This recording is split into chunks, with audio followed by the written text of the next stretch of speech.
How did I get started in teaching English as a foreign language? It goes back about 20 years ago. Maybe more than 20 years ago. I was working in my hometown. I was working in San Diego, California, because that's where I graduated university, and I was working as a social worker. I was doing something like a social worker, and it was okay, but like I didn't really see it going anywhere. I knew like I'd have to go back if I wanted to climb up the ladder. I'd have to go back to university, get my master's degree in psychology or counseling or something. And I was considering it, but like I just wasn't quite ready to make that step.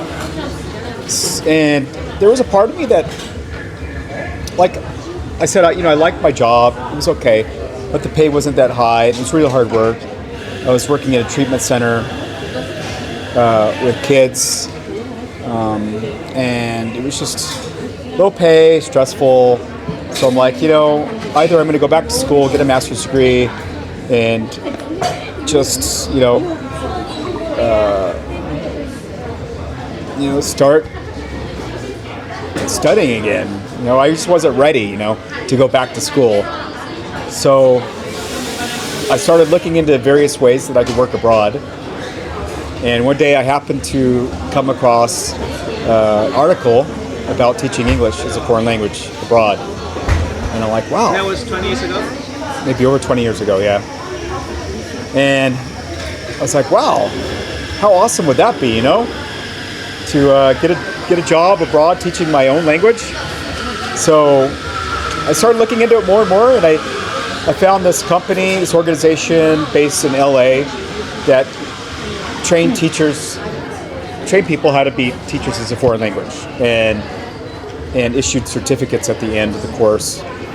So I signed up for it, and I attended the course, and they, like after you graduate, after people graduated from the course, they sent them abroad, mainly to, at that time it was Central Europe and Eastern Europe, Czech Republic, Poland, Ukraine, and somewhere else I can't remember. Those were the four countries.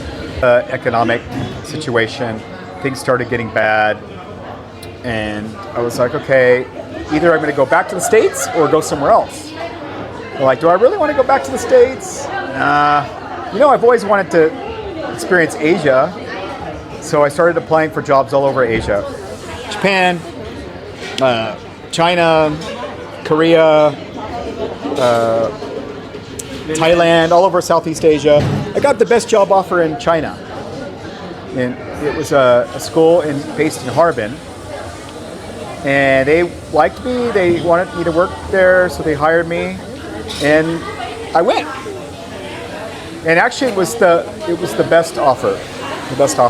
Highest salary, better than any other country even better offer than Japan, yeah.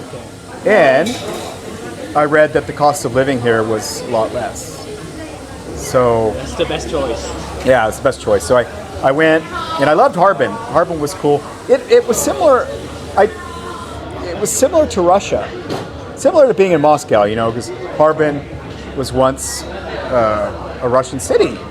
First, it was a Chinese city. Then later, it became a Russian city. Three options: I could go to Xi'an, Lanzhou, or Guiyang. I chose Guiyang because I wanted to be in the south. And I read that Guiyang had a very nice environment.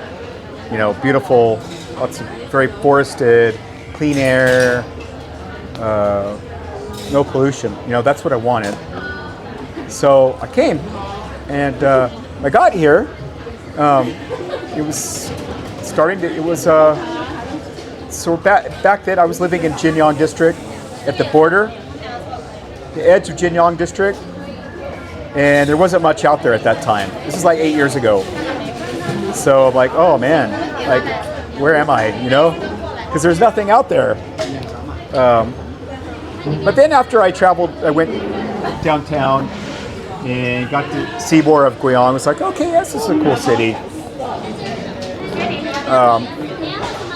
But yeah, ended up really liking it. I made friends quickly, and I thought the city was cool. And yeah, and then over the years it slowly started developing more and more. Now, like, I'm working at the same school in the same area, and it's very developed now. Lots of new houses, new shopping center there, and so much more to do in this district. Yeah, the market isn't limited. Market for foreigners isn't limited to teaching. I've met so many foreigners. I know so many foreigners that are running their own companies. Not so many here, but we know some, right? So, yeah. That's about it? I guess that's it. Yeah, yeah. So, yeah, it's been a good adventure. Living in China, living here in Guiyang, it's always an adventure. I didn't say anything about my teaching. You want to say something about teaching? Yeah, yeah.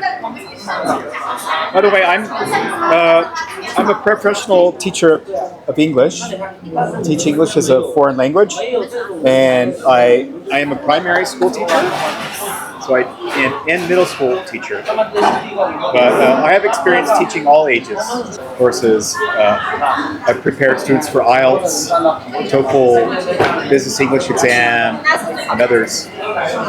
What makes you stand out of other teachers? I think just my experience, having taught in 4 different countries. Actually, I taught in my home country as well. I used to go back there in the summers and teach at different language schools there. I even taught a little bit in Czech Republic. So I've taught many countries, and I've taught in schools. I've taught in schools. I've taught in companies, businesses. I've